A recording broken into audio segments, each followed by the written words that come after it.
Hello dear student. तो चलिए आपका स्टार्ट हो गया चैप्टर नंबर 2।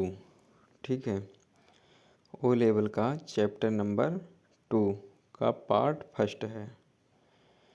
ठीक, मॉड्यूल 1 ओ लेवल के सिलेबस में चैप्टर 1 को कंप्लीट कर दिया हूँ 5 वीडियो में, 5 वीडियो में, मतलब चैप्टर 1 के 5 वीडियो बने हैं।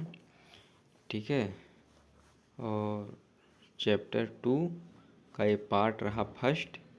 चैप्टर 2 को 2 से 3 वीडियो में कंप्लीट कर दूंगा। चैप्टर 2 को 2 से 3 वीडियो में कंप्लीट कर दूंगा। ठीक है, जो आपका चैप्टर फर्स्ट कंप्लीट हो चुका है। यदि आप लोग चैप्टर फर्स्ट के सभी पार्ट्स नहीं देख पाए हैं तो क्या करिए, प्लेलिस्ट में जाइए और उसमें जो है सभी वीडियो पड़े हुए हैं प्लेलिस्ट में, और पार्ट 1 से लेकर पार्ट 5 तक, लास्ट पार्ट तक देखिए और चैप्टर 1 कंप्लीट वॉच करिए। उसके बाद आइए फिर इस वीडियो पर चैप्टर नंबर 2। ठीक, चैप्टर नंबर 2 का पार्ट फर्स्ट ये स्टार्ट कर रहा हूँ। ठीक है, chapter number 2, introduction to operating system. Introduction to operating system. देखिए,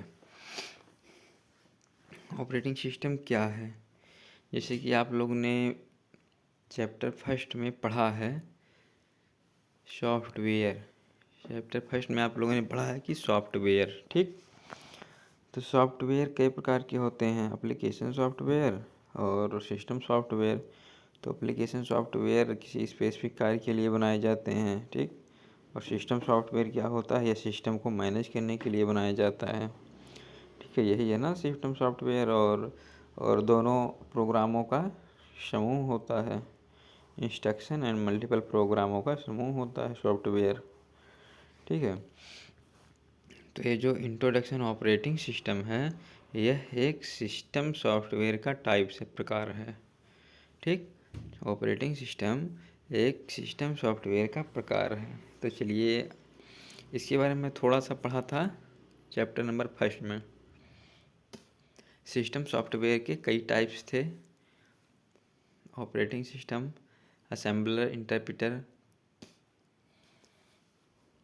यूटिलिटी, कई टाइप थे। तो उसको मैं पढ़ा था शॉर्ट में। लेकिन चलिए चैप्टर 2 में मैं डिटेल्स में पढ़ता हूँ ऑपरेटिंग सिस्टम क्या है। ठीक है, तो चलिए स्टार्ट करता हूँ देर ना करते हुए। देखिए क्या लिखा है, introduction to operating system. Operating system किसी भी कंप्यूटर का एक अहम भाग होता है जो कंप्यूटर में सॉफ्टवेयर के रूप में स्टोर रहता है।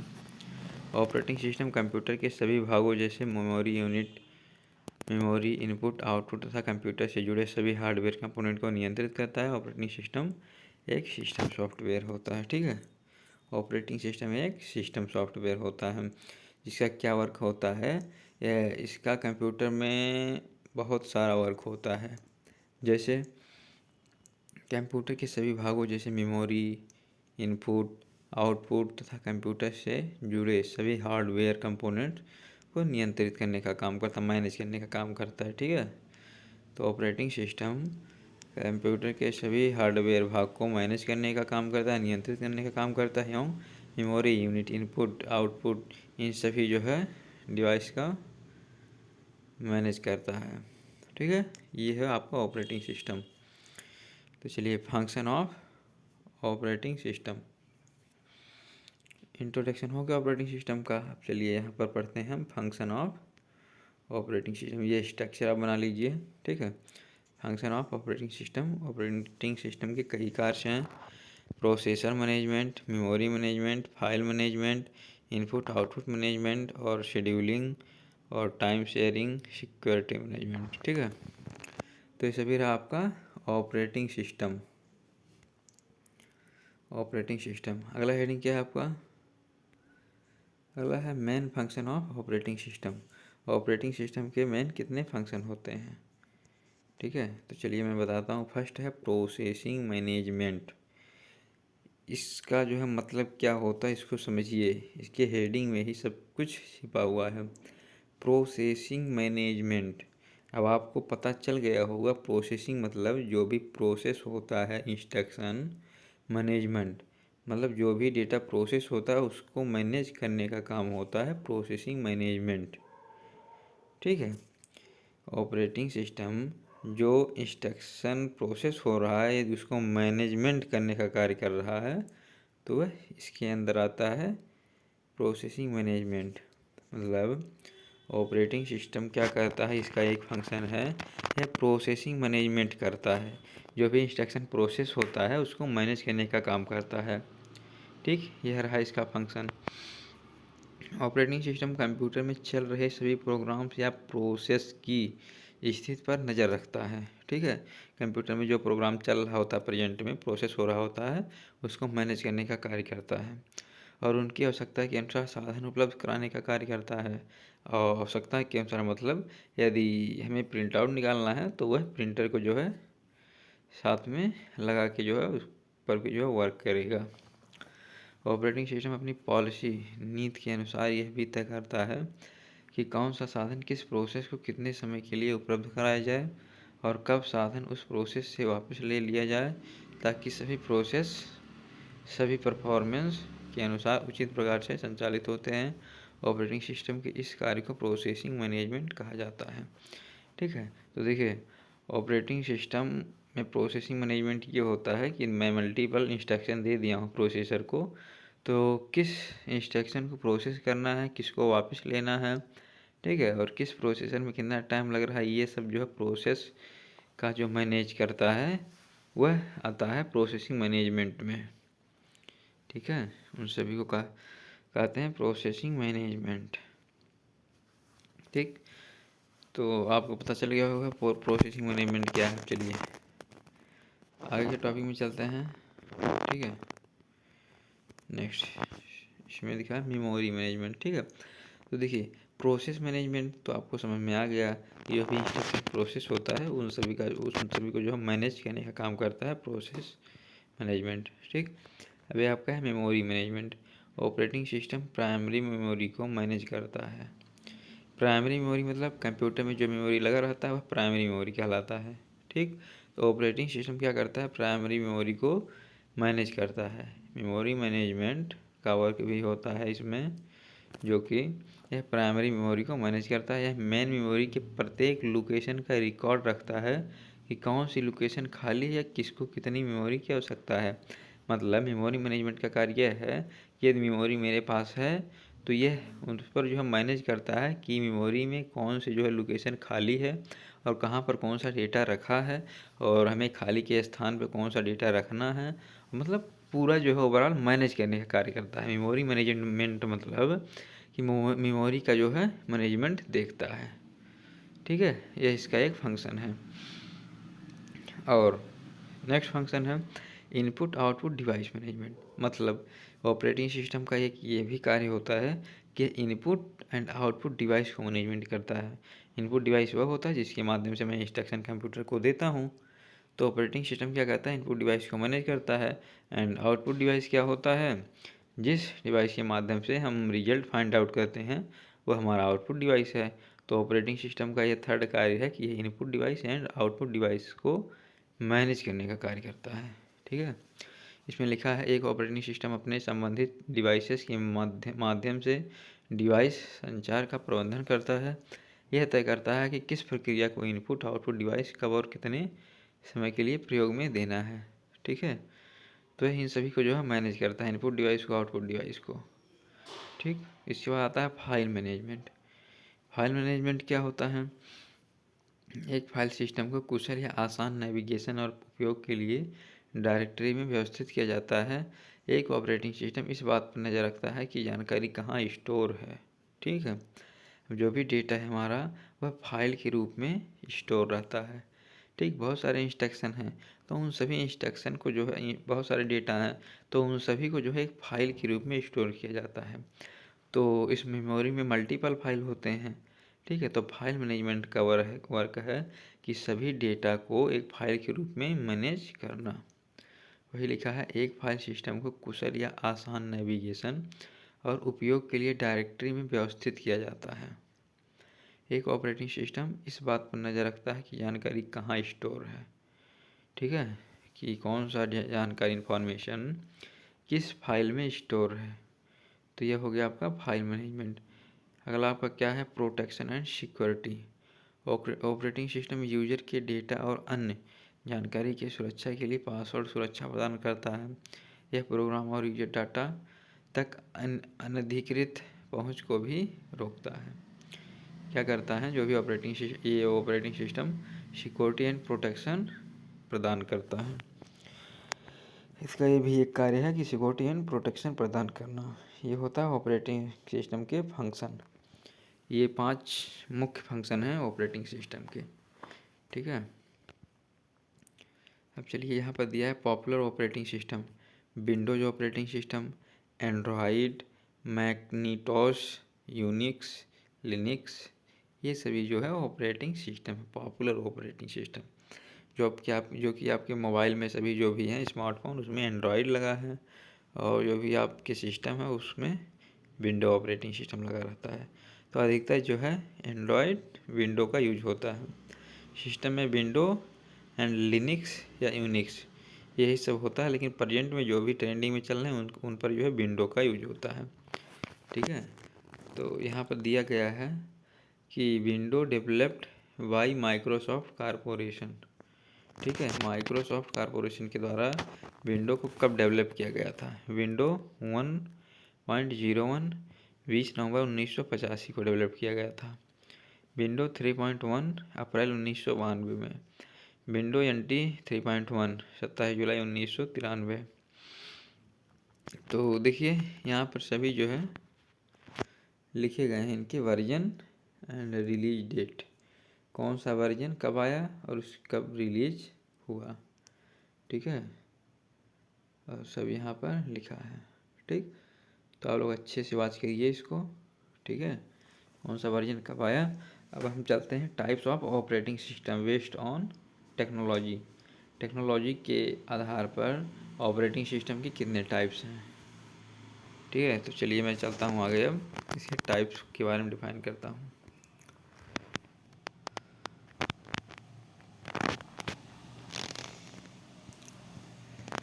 तो ये रहा है आपका फर्स्ट है सिंगल यूजर ऑपरेटिंग सिस्टम।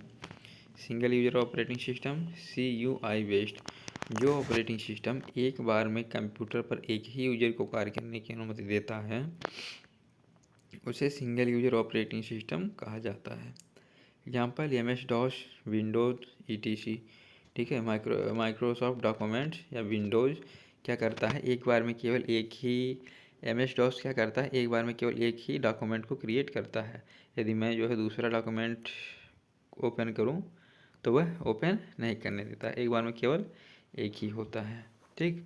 तो इसका मतलब यही है कि सिंगल यूजर ऑपरेटिंग सिस्टम जो होता है यह क्या करता है, एक बार में एक ही यूजर को अनुमति देता है कार्य करने का। सिंगल यूजर ऑपरेटिंग सिस्टम एक बार में एक ही यूजर कार्य के लिए अनुमति रहता है, मतलब एक ही यूजर को अनुमति दिया जाता है कार्य के लिए, ये हो गया सिंगल यूजर ऑपरेटिंग सिस्टम।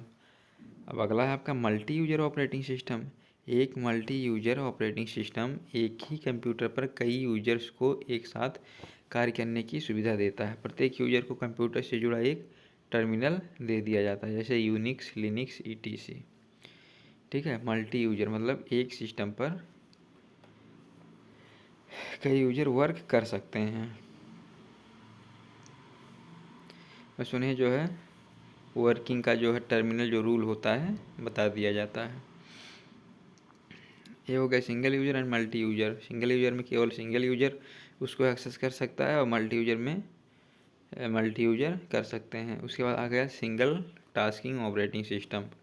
जो ऑपरेटिंग सिस्टम एक बार में एक सिंगल टास्क ही एग्जीक्यूट कर सकता है, मतलब एक समय में एक ही काम कर पाना, उसे सिंगल टास्क ऑपरेटिंग सिस्टम कहा जाता है। Example MS-DOS। सिंगल टास्किंग मतलब जिस कंप्यूटर में केवल हम एक टाइम पर एक ही वर्क कर पाएँ तो वह हमारा सिंगल टास्क ऑपरेटिंग सिस्टम है, सिंगल टास्क ऑपरेटिंग सिस्टम है। अगला है multi tasking operating system. Single tasking मतलब एक टाइम पर एक ही वर्क करते हैं। मल्टी टास्किंग ऑपरेटिंग सिस्टम में जो ऑपरेटिंग सिस्टम एक बार में कई टास्क एग्जीक्यूट कर सकते हैं उसे मल्टी ऑपरेटिंग सिस्टम कहा जाता है। आजकल ये operating system multitasking operating system है। Example Windows, Linux, Unix, etc. मतलब मल्टीटास्किंग का मतलब ये है कि मैं कुछ भी जो है वेबसाइट डेवलपमेंट कर रहा हूँ, कोडिंग कर रहा हूँ और उधर जो मैं गाना भी सुन रहा हूँ, ठीक है। और एक मैं नेक्स्ट टैब ओपन किया हूँ, उसमें जो किसी का जो है फॉर्म भी फिलअप कर रहा हूँ, फॉर्म को फिलअप कर रहा हूँ, उसके बाद आके प्रोग्राम कर रहा हूँ, फिर और गाना भी सुन रहा हूँ। तो ये सब जो है मल्टीटास्क हो गया, एक ही टाइम पर कई सारे जो है वर्क करना। तो ये होता है मल्टीटास्किंग ऑपरेटिंग सिस्टम। ये जो है आता है मल्टीटास्किंग ऑपरेटिंग सिस्टम के अंदर, ठीक। अब ये आपका है real time operating system. Real time operating system का उपयोग वास्तविक समय एप्लीकेशन के लिए किया जाता है।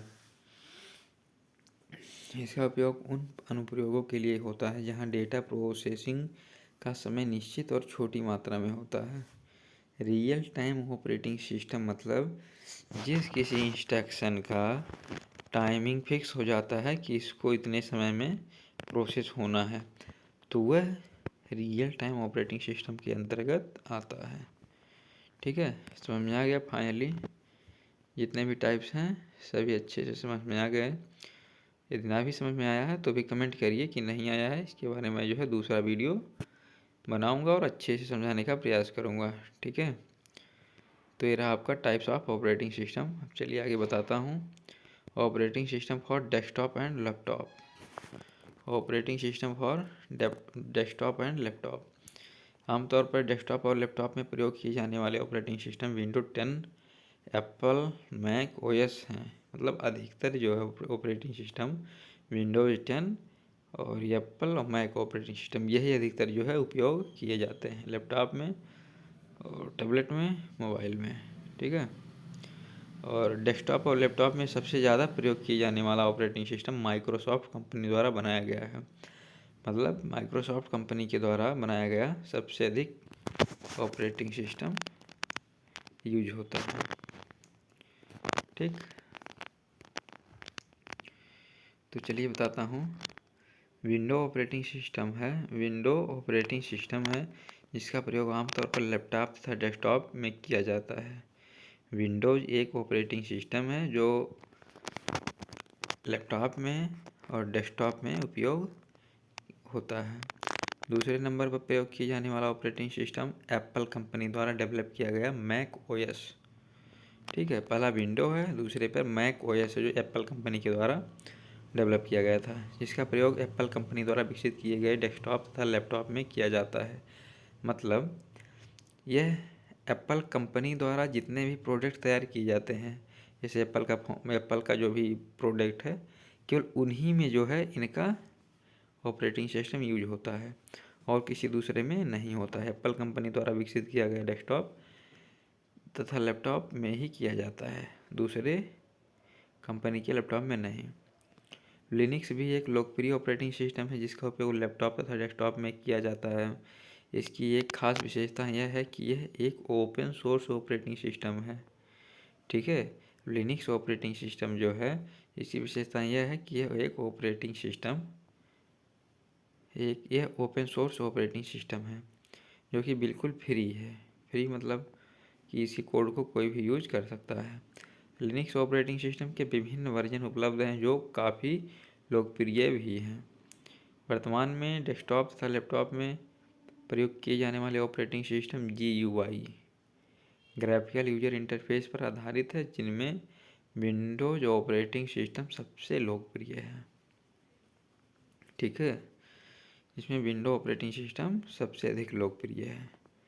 अब इसके बाद चलते हैं operating system for mobile phones and tablet, ठीक है। अब आपके मोबाइल जो है चलते हैं तो उसमें भी किसी न किसी ऑपरेटिंग सिस्टम का तो जो है यूज हुआ है। कोई भी टैबलेट है तो भी चलता है, तो उसमें भी तो बिना ऑपरेटिंग सिस्टम के तो चलेगा नहीं, ठीक है। बिना ऑपरेटिंग सिस्टम के चलेगा नहीं कोई भी सिस्टम। तो उसके बारे में बताता हूँ, चलिए। Operating system for mobile phones and tablet, जैसे लिनक्स या विंडो ऑपरेटिंग सिस्टम आपके डेस्कटॉप या लैपटॉप कंप्यूटर में कंप्यूटर को कंट्रोल करते हैं, उसी तरह एक मोबाइल या tablet operating system mobile phones व टैबलेट को नियंत्रित करता है।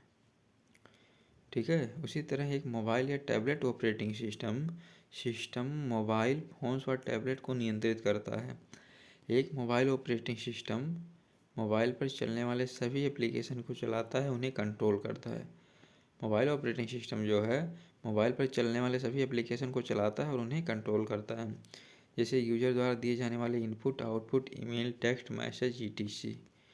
इन सभी को जो है नियंत्रित करने का काम करता है ऑपरेटिंग सिस्टम। ठीक है, मोबाइल ऑपरेटिंग सिस्टम। अब some important mobile and tablet operating system, मतलब मोबाइल के और टैबलेट के कुछ इंपॉर्टेंट ऑपरेटिंग सिस्टम है जो कि दिया गया है। एंड्रॉयड ऑपरेटिंग सिस्टम, जितने भी एंड्रॉयड फ़ोन है उसमें एंड्रॉयड ऑपरेटिंग सिस्टम का यूज हुआ है। iOS operating system, blackberry operating system, ठीक है, ब्लैकबेरी ऑपरेटिंग सिस्टम, काई ऑपरेटिंग सिस्टम। तो ये सब जो है अधिक अलग अलग प्रकार के जो है ऑपरेटिंग सिस्टम है जो कि मोबाइल के लिए यूज हुआ है। नीचे दिया गया है user interface for desktop and laptop. User interface for desktop and laptop. User interface दो प्रकार के होते हैं। ठीक है, यूजर इंटरफेस दो प्रकार के होते हैं, चलिए उसको बताता हूँ आगे।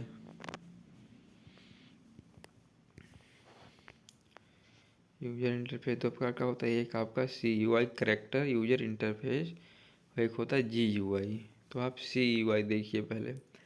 CUI इंटरफेस में यूजर द्वारा कंप्यूटर को दिए जाने वाले सभी इंस्ट्रक्शन चिन्हों या शब्दों के रूप में टाइप करके दिए जाते हैं। एग्जाम्पल MS-DOS, यूनिक्स, मतलब character user interface CUI and GUI।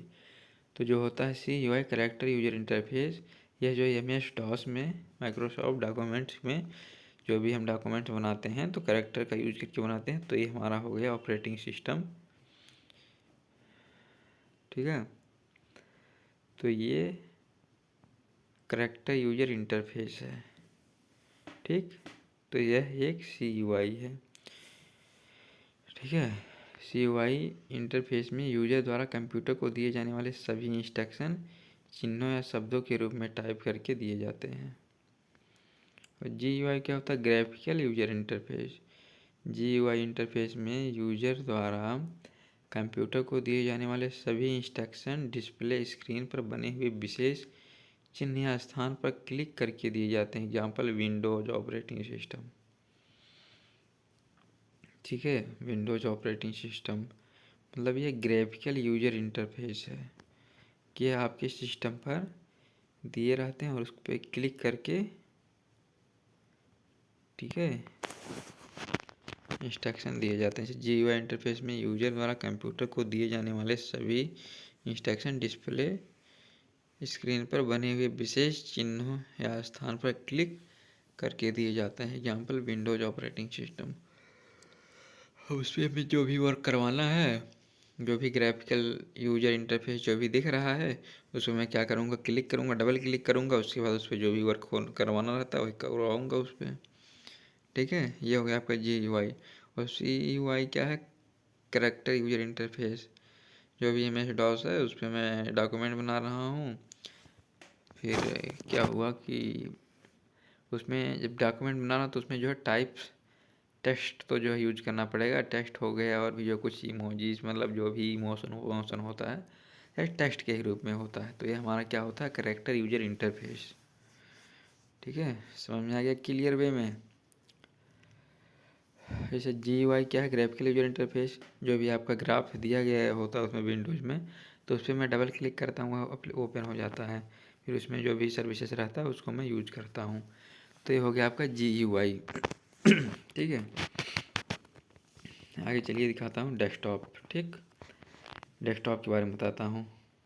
ठीक है, डेस्कटॉप, ये रहा आपका डेस्कटॉप का चित्र।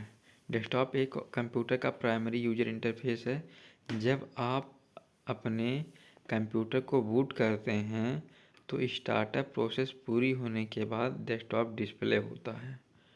ठीक है, जब भी आप अपने सिस्टम को बूट करते हैं तो स्टार्टअप प्रोसेस होने के बाद डेस्कटॉप डिस्प्ले होता है। इसमें डेस्कटॉप बैकग्राउंड, वॉलपेपर और आपके द्वारा सेव की गई फाइल्स और फोल्डर के आइकन होते हैं। ठीक है, आइकन होते हैं जो कि क्या है, स्टार्ट बटन ये है, आप लोग देख पा रहे हैं, ये है स्टार्ट बटन। एंड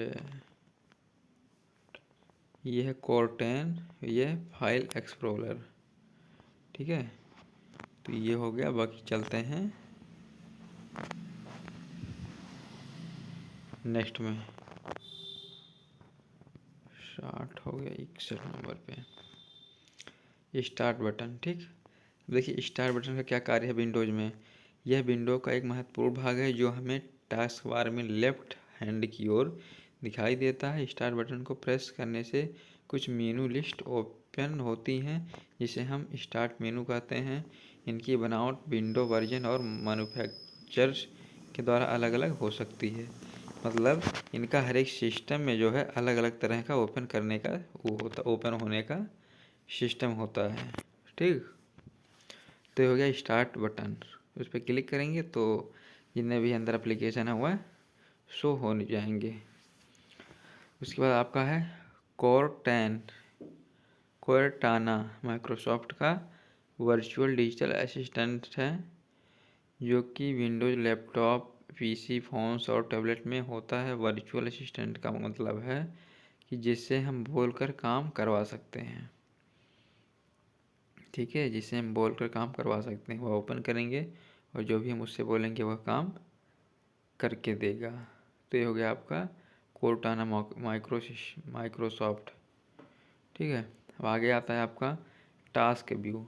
विंडो 10 के साथ इन्वॉल्व शामिल किया गया टास्क व्यू एक मल्टीटास्किंग फीचर है जो आपको कई वर्चुअल डेस्कटॉप पर अपने ओपन ऐप विंडो को एक्सेस करने और ऑर्गेनाइज करने की सुविधा देता है।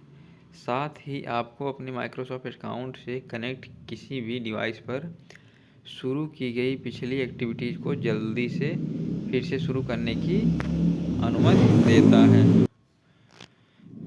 ठीक, ये आपका हो गया कंप्लीट। इसके बाद आपका आता है ये एक्शन सेंटर। एक्शन सेंटर एक अधिसूचना केंद्र है जिसकी मदद से हम अपने कंप्यूटर में कई प्रकार के हो रहे समस्याओं को फाइंड कर सकते हैं। कंप्यूटर के अंतर्गत होने वाली समस्या को नोटिफिकेशन के जरिए टास्क बार में इंडिकेट करता रहता है। एक्शन सेंटर एक अधिसूचना केंद्र है जिसकी मदद से हम अपने कंप्यूटर में कई प्रकार के हो रहे समस्याओं को फाइंड कर सकते हैं। ठीक है, एक्शन सेंटर के द्वारा हम अपने सिस्टम में हो रहे कई प्रकार की समस्याओं को फाइंड आउट कर सकते हैं।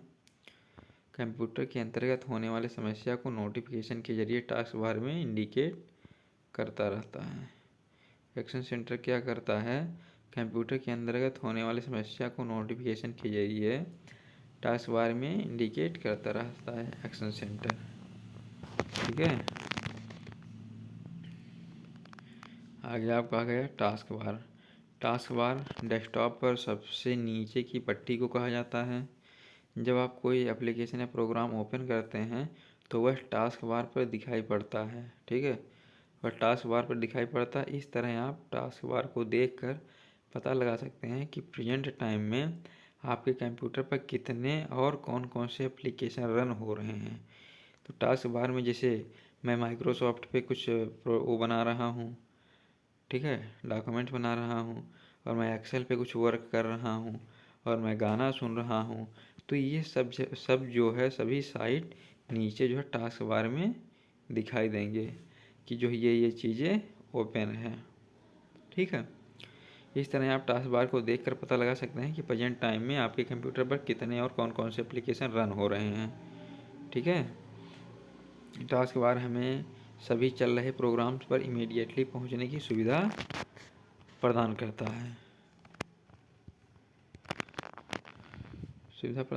है। टास्क बार पर लेफ्ट साइड में स्टार्ट मेनू और राइट साइड में नोटिफिकेशन एरिया होता है। अब ये देखिए यहाँ पर ये जो भी हैं सभी यहाँ पर क्रोम ब्राउज़र हो गया और भी अलग अलग प्रकार के जो भी विजुअल स्टूडियो कोड हो गया, ये सभी क्या है, ओपन है, जो कि टास्क बार में दिख रहे हैं। टास्क बार में ये सभी दिख रहे हैं, ये इन सभी पे जो है कोई ना कोई कार्य किया जा रहा है। ठीक है, तो ये होता है आपका टास्क बार, जो कि जो भी ऑपरेशन होता रहता है प्रेजेंट में वह इस पे दिखता है। ठीक है, चलिए चलते हैं आगे। Icons and shortcuts. आइकन्स एक प्रकार का ग्राफिक ऑब्जेक्ट है। ग्राफिक ऑब्जेक्ट मतलब कोई एक ग्राफ है, ऑब्जेक्ट है, जिसे आइकन कहते हैं, जो आपके कंप्यूटर में किसी भी फाइल, फोल्डर या प्रोग्राम को दर्शाता है। ठीक है, अब जैसे आइकन एंड शॉर्टकट। आइकन क्या होता है, आपके डेस्कटॉप पर, ठीक है, डेस्कटॉप पर कोई भी जो है आपका PDF हो गया, किसी भी प्रकार का आइकन है, तो वह दर्शाता है किसी न किसी प्रोग्राम को। जैसे PDF है, उसका एक आइकन बन जाएगा। एक्सेल में कोई शीट है, उसका भी एक आइकन बन जाएगा। तो डेस्कटॉप पे हमारे अलग अलग प्रकार के आइकन्स दिखते हैं, जो कि प्रोग्राम को दर्शाता है। आइकन विभिन्न प्रकार के होते हैं, system icon, shortcut icon, program icon. सभी का जो है आइकन दिखने का होता है। वैसे जो टेक्स्ट वाला आइकन होता है, यह पेन के नुमा होता है, उस दिखने में पेन की तरह लगता है। तो मतलब जो आइकन रहता है जिस प्रकार से, उनका कार्य भी उसी तरह का होता है। अब सिस्टम आइकन क्या होता है, कंप्यूटर में जब हम कोई ऑपरेटिंग सिस्टम इंस्टॉल करते हैं तब उसके साथ कुछ आइकन्स बाय डिफ़ॉल्ट आते हैं। कंप्यूटर में जब भी कोई ऑपरेटिंग सिस्टम इंस्टॉल करते हैं तो उसके साथ कुछ आइकन्स बाय डिफ़ॉल्ट आते हैं। ये आइकन्स हमारी डेस्कटॉप स्क्रीन पर देखे जा सकते हैं, जैसे my computer, my documents, recycle bin, control panel, ETC। ये सभी जो है आपके सिस्टम आइकन है। ठीक है, ये सभी आपके सिस्टम में रहते ही रहते हैं। सिस्टम आइकन, अब देखिए यहाँ पर जो है दिख रहा है सिस्टम आइकन, जो भी है। अब शॉर्टकट आइकन। एक शॉर्टकट संबंधित प्रोग्राम, फोल्डर, फाइल्स की लिंक होती है। ठीक है, प्रोग्राम या फोल्डर फाइल्स की लिंक होती है जिस पर डबल क्लिक करके संबंधित आइटम को रन किया जा सकता है। शॉर्टकट आइकन को डिलीट करने पर सिर्फ आइकन ही डिलीट होता है, एक्चुअल आइटम डिलीट नहीं होता है। शॉर्टकट आइकन को एक्चुअल फाइल से एरो के चिन्ह द्वारा अलग किया जाता है। शॉर्टकट आइकन का फाइल एक्सटेंशन लिंक होता है। तो शॉर्टकट आइकन मतलब जब भी कोई एक आइकन है उस पर मैं डबल क्लिक करता हूँ तो क्या होता है, वह ओपन हो जाता है। किसी भी प्रकार का एक आइकन है, उस पर मैं डबल क्लिक किया लगातार तो वह जो है ओपन हो जाता है। तो ये हो गया शॉर्टकट आइकन। ठीक है, और आगे चलिए बताता हूँ। 63 शॉर्टकट आइकन, देखिए यहाँ पर दिया गया है चित्र शॉर्टकट आइकन का, ये है। इस पर मैं डबल क्लिक करूँगा, इसके अंदर जो भी फोल्डर्स हैं सब अपने आप ओपन हो जाएंगे और मैं आसानी से इसको एक्सेस कर सकता हूँ। अब नीचे देखिए प्रोग्राम आइकन। प्रोग्राम आइकन, यह आइकन किसी एप्लीकेशन, प्रोग्राम या उसमें बनी फाइल को दर्शाता है जिस पर क्लिक करके प्रोग्राम या संबंधित फाइल को खोला जा सकता है। प्रोग्राम आइकन या प्रोग्राम फाइल पर संबंधित लोगो और प्रोग्राम या फाइल का नाम भी शो होता है। इससे किसी भी प्रोग्राम या उसमें बनी फाइल को आसानी से पहचाना जा सकता है। ठीक है, यह आइकन किसी एप्लीकेशन, प्रोग्राम या उसमें बनी फाइल को दर्शाता है जिस पर क्लिक करके प्रोग्राम या संबंधित फाइल को खोला जा सकता है। प्रोग्राम आइकन या प्रोग्राम फाइल पर संबंधित लोगो और प्रोग्राम या फाइल का नाम भी शो होता है। ठीक है, जैसे जो लोगो होता है, जो फाइल होता है, जो प्रोग्राम होता है, नीचे उसके कुछ टेक्स्ट भी लिखे रहते हैं। जैसे मेरा एक CB है तो नीचे लिखा रहेगा CB, या जिसका CB है उसका नेम कुछ टाइटल में लिखा रहेगा, शो होता है। इसमें किसी भी प्रोग्राम या उसमें बनी फाइल को आसानी से पहचाना जा सकता है, जिससे उसके नेम से पहचान सकते हैं कि किस प्रकार की फाइल है। मेरा CV है, नीचे लिखा है CV महेंद्रा, तो जो है पता चल जाएगा कि मेरा जो है वह CV है। ठीक, तो ये रहा नीचे आपका प्रोग्राम आइकन्स। प्रोग्राम आइकन्स मतलब वर्ड ओपन है तो नीचे दिखेगा, विजुअल स्टूडियो ओपन है तो दिखेगा, कोई PDF ओपन है तो भी दिखेगा, क्रोम ओपन है तो भी दिखेगा, वीडियो ओपन है तो भी दिखेगा, मतलब जो जो ओपन है वह यहाँ पर दिखेगा। अब आगे है आपका रनिंग एन एप्लीकेशन। किसी प्रोग्राम को ओपन करने के लिए उस पर डबल क्लिक करेंगे या फिर उस पर राइट क्लिक करके उसे ओपन कर सकते हैं। ये आपका रनिंग एन एप्लीकेशन होता है। क्लोज ऐप्स, किसी प्रोग्राम को क्लोज करने के लिए क्लोज बटन पर क्लिक करेंगे या कीबोर्ड से Alt+F4 बटन को प्रेस करेंगे। किसी प्रोग्राम को क्लोज करने के लिए क्लोज बटन पर क्लिक करेंगे या कीबोर्ड से Alt+F4 बटन को प्रेस करेंगे। Operating system simple setting. Operating system simple setting.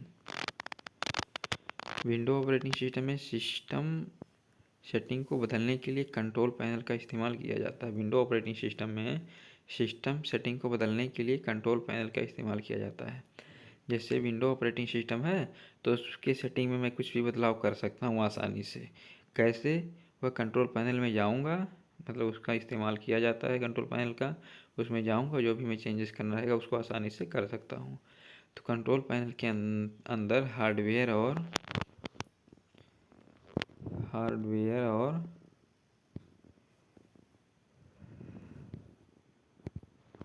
Software से संबंधित सभी प्रकार की सेटिंग के ऑप्शन उपलब्ध होते हैं, जिनका प्रयोग करके सिस्टम की सेटिंग अपने अनुकूल बदला जा सकता है। ठीक है, अपने अनुकूल बदला जा सकता है। तो ये रहा है आपका सॉफ्टवेयर से संबंधित सभी प्रकार की सेटिंग को ऑप्शन उपलब्ध होते हैं, जिनका प्रयोग करके सिस्टम की सेटिंग को अपने अनुकूल बदला जा सकता है। ठीक, अभी आपका रहा using mouse and changing its properties. आप अपने माउस को अपनी सुविधा अनुसार उसकी सेटिंग में बदलाव करके उसका उपयोग कर सकते हैं। माउस की सेटिंग को बदलने के लिए कंट्रोल पैनल में माउस आइकन पर डबल क्लिक करके माउस सेटिंग डायलॉग बॉक्स को ओपन कर सकते हैं। और माउस डायलॉग बॉक्स में कई ऑप्शन उपलब्ध होते हैं, जिनका उपयोग माउस की सेटिंग को बदलने के लिए किया जाता है, जैसे buttons, pointers options, pointers, speed, scroller की हर एक चीज़ की जो है सेटिंग को चेंजेस किया जा सकता है। ठीक है, जो कि ये यहाँ पर चित्र दिया है, जो भी मैं चाहूँ उसमें चेंजेस कर सकता हूँ माउस की प्रॉपर्टीज में। चेंज करने के बाद ओके पर क्लिक करूँगा, माउस डायलॉग बॉक्स। ठीक है, changing system date and time. अपने सिस्टम की डेट और टाइम बदलने के लिए आप स्क्रीन के नीचे टास्क बार के राइट साइड में डेट एंड टाइम पर राइट क्लिक करें और फिर एडजस्ट डेट टाइम पर क्लिक करें। इससे क्या होता है, आपके सिस्टम की डेट एंड टाइम सेट हो जाती है। उसके बाद चलिए अगला चलता हूँ 65 में। ठीक है, देखिए यहाँ पर दिया है जो प्रक्रिया करेंगे आप, तो यहाँ पर ये ओपन होगा, डेट एंड टाइम आएगा, फिर यहाँ पर नीचे ये है चेंज। ठीक है, चेंज पे क्लिक करेंगे और क्लिक करने के बाद आसानी से कर सकते हैं। फिर चेंजिंग डिस्प्ले प्रॉपर्टीज, मतलब अपने डिस्प्ले की जो भी वो क्या कहते हैं इमेज है, उसको हम चेंज कर सकते हैं। अपने सिस्टम की डिस्प्ले प्रॉपर्टीज़ को चेंज करने के लिए डेस्कटॉप पर राइट क्लिक करें और फिर डिस्प्ले सेटिंग पर क्लिक करें। ठीक है, राइट क्लिक करें, उसके बाद फिर डिस्प्ले सेटिंग पर क्लिक करें, फिर आ जाएगा आपके डेस्कटॉप का कलर, इमेज, जो भी चेंज करना होता है वह आ जाएगा और आप आसानी से चेंज कर सकते हैं। ठीक है, नीचे दिया है टू ऐड और remove program and features. Microsoft window operating system में ऐड या रिमूव प्रोग्राम एक ऐसी सुविधा है जो यूजर्स को अपने कंप्यूटर पर इंस्टॉल किए गए सॉफ्टवेयर इंस्टॉल किए गए सॉफ्टवेयर को अनइंस्टॉल और मैनेज करने की सुविधा मिलती है। जैसे कोई इंस्टॉल है तो उसको मैं क्या करता हूँ, अनइंस्टॉल भी कर सकता हूँ। तो विंडो 10 में ऐड या रिमूव प्रोग्राम को ओपन करने के लिए कंट्रोल पैनल में जाएंगे, फिर प्रोग्राम ऐड फीचर्स पर क्लिक करेंगे। इसकी हेल्प से आप प्रोग्राम को मैनेज या अनइंस्टॉल कर सकते हैं। ठीक है, तो कंट्रोल पैनल में जाएंगे फिर प्रोग्राम्स एंड फीचर्स पर क्लिक करेंगे। इसकी हेल्प से आप प्रोग्राम को मैनेज या इंस्टॉल कर सकते हैं। ठीक है, देखिए आपके सिस्टम में बहुत सारे प्रोग्राम्स हैं तो आप आसानी से उसको डिलीट अनइंस्टॉल नहीं कर सकते हैं। आपको क्या करना रहेगा, सबसे पहले कंट्रोल पैनल में जाना रहेगा, फिर प्रोग्राम्स एंड फीचर पर क्लिक करेंगे। इसकी हेल्प से आप प्रोग्राम को मैनेज या अनइंस्टॉल कर सकते हैं। ठीक है, तो ये रहा है आपका, इस प्रोग्राम को मैनेज या अनइंस्टॉल कर सकते हैं। अगला आपका क्या रहा, adding removing and sharing printers. ठीक है, adding removing and sharing printers. Adding printer, computer में प्रिंटर को ऐड करने के लिए कंट्रोल पैनल में डिवाइसेस एंड प्रिंटर्स पर क्लिक करेंगे और फिर ऊपर दिए गए ऑप्शन में ऐड प्रिंटर पर क्लिक करके प्रिंटर को ऐड कर सकते हैं। अपने जो है सिस्टम में प्रिंटर को ऐड करने के लिए जो है ये प्रक्रिया करके मैं क्या करूँगा, अपने प्रिंटर को ऐड कर लूँगा। ठीक है, तो चलिए इसके बाद अगला टॉपिक पे चलता हूँ, रिमूव प्रिंटर। प्रिंटर को रिमूव करने के लिए कंप्यूटर में पहले से इंस्टॉल प्रिंटर को रिमूव करने के लिए प्रिंटर को सेलेक्ट करें और फिर रिमूव डिवाइस पर क्लिक करें। प्रिंटर हटाने की कंफर्मेशन के लिए यस पर क्लिक करें। ठीक है, प्रिंटर आपका रिमूव हो जाएगा। File and folder management. एक फाइल कंप्यूटर पर एक ऑब्जेक्ट है जो डेटा, इंफॉर्मेशन या कमांड्स को स्टोर करती है। कोई फाइल है तो उस फाइल के अंदर कोई ना कोई इंफॉर्मेशन स्टोर रहता है। ठीक है, स्टोर रहता है जो कंप्यूटर प्रोग्राम द्वारा उपयोग की जाती है। फाइल्स में किसी भी प्रकार की इंफॉर्मेशन हो सकती है, जैसे डॉक्यूमेंट्स। कोई फाइल है उसके अंदर कोई डॉक्यूमेंट्स है, जैसे इमेज, वीडियो, ऑडियो या किसी अन्य फॉर्मेट में कोई डेटा। फाइल का नाम और एक्सटेंशन को एक डॉट सिंबल से अलग किया जाता है। ठीक है, जैसे जो भी है कोई इमेज है तो इमेज कुछ भी हो .img रहेगा, डॉक्यूमेंट .pdf। ठीक है, तो ये सब इसके एक्सटेंशन है। डॉट के बाद जो भी होता है उसका एक्सटेंशन होता है। डॉट सिंबल से अलग किया जाता है। फाइल एक्सटेंशन दर्शाता है कि यह किस प्रकार की फाइल है। ठीक है, .img है तो इमेज है, .pdf है तो वह pdf है, डॉक्यूमेंट है तो वह डॉक्यूमेंट है। एग्जाम्पल, माइक्रोसॉफ्ट वर्ड 2013 का फाइल एक्सटेंशन .डॉक्स है। ठीक है, तो इससे पता चल जाएगा कि कोई डॉक्यूमेंट्स है। ठीक है, तो चलिए आगे चलते हैं, types of file extension. Types of file extension कि फाइल के एक्सटेंशन कौन कौन से हैं। Web document file .html, HTML का जो है .html एक्सटेंशन है। CSS का .css, जावास्क्रिप्ट का .js, PHP का .php है, और इमेज फाइल का .bmp, .jpeg एंड .jpg या फिर .png, .gif। ये सभी जो है दर्शाते हैं कि किस प्रकार का डेटा है फाइल में। ठीक है, और आपका आइडियो फाइल का क्या है, .mp3, .mpa, .mid, .midi, .wav। ठीक है, ये आपका एक्सटेंशन है जो दर्शाता है किस प्रकार का डेटा हमारे फाइल में पड़ा हुआ है। अगला आपका आता है video file .mp4, .wmb, .em4b, .vob and executable file .bat, .win, .apk, .com। ठीक है, किसी कंपनी का है तो .com। फिर टेक्स्ट फाइल है, यदि कोई डॉक्यूमेंट्स है तो .document, .docs। कोई PDF है तो .pdf। कोई टेक्स्ट फाइल है तो .text। ठीक है, .odt। ठीक है, ये सभी आपके जो है फाइल हैं। बाकी आपका चैप्टर फर्स्ट कंप्लीट हो गया है। डियर स्टूडेंट, ये आपका जो है chapter 2 of introduction operating system, ये एक ही वीडियो में कंप्लीट हो गया है। ठीक है, तो चलिए, जो ऑपरेटिंग सिस्टम कंप्लीट हो गया है एक ही वीडियो में, और इसके कुछ इंपॉर्टेंट क्वेश्चन दिए गए हैं जो कि आप लोग देखिए और इसको बढ़िया से अच्छे से रिवाइज करिए। एक ऑपरेटिंग सिस्टम क्या है, ऑपरेटिंग सिस्टम के फंक्शन की व्याख्या कीजिए। ठीक है, ऑपरेटिंग सिस्टम क्या है और इसके फंक्शन की व्याख्या कीजिए। तो ऊपर मैं बता भी चुका हूँ कि ऑपरेटिंग सिस्टम क्या है, इनके कौन कौन से फंक्शन हैं। तो आप क्या करेंगे, ऑपरेटिंग सिस्टम के बारे में बताएंगे और उनके जो भी फंक्शन हैं उनके बारे में लिखेंगे। ठीक, तो देखिए यहाँ पर जो है बताया गया है, ऊपर जो भी ये मैं जो है पढ़ा चुका हूँ, ऊपर समझा चुका हूँ, तो यही आप यहाँ पर लिखेंगे। ठीक है, ये सभी आपका ये हो गया। और उसके बाद ये आपका रहा difference between Ubuntu and Windows operating system. ठीक, तो यूवेंटू एक लिनक्स बेस्ड ऑपरेटिंग सिस्टम है, जबकि विंडो एक डॉस बेस्ड ऑपरेटिंग सिस्टम है। ठीक है, तो इन सब का जो है डिफरेंस यहाँ पर दिया गया है, जो कि ये है, आप आसानी से पढ़ सकते हैं। और इसमें दिया गया है लिनक्स ऑपरेटिंग सिस्टम के संदर्भ में निम्नलिखित शब्दों की व्याख्या करें। जैसे कर्नेल क्या होता है, सिस्टम लाइब्रेरी क्या होता है, सेल क्या होता है। तो इन सभी के बारे में आप आसानी से पढ़ सकते हैं, नीचे जो है दिया गया है।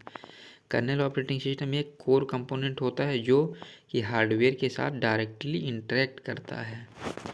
ठीक है, हार्डवेयर के साथ डायरेक्टली इंटरेक्ट करता है। इसके साथ ही ये अपर लेयर कंपोनेंट को लो लेवल सर्विस प्रदान करता है।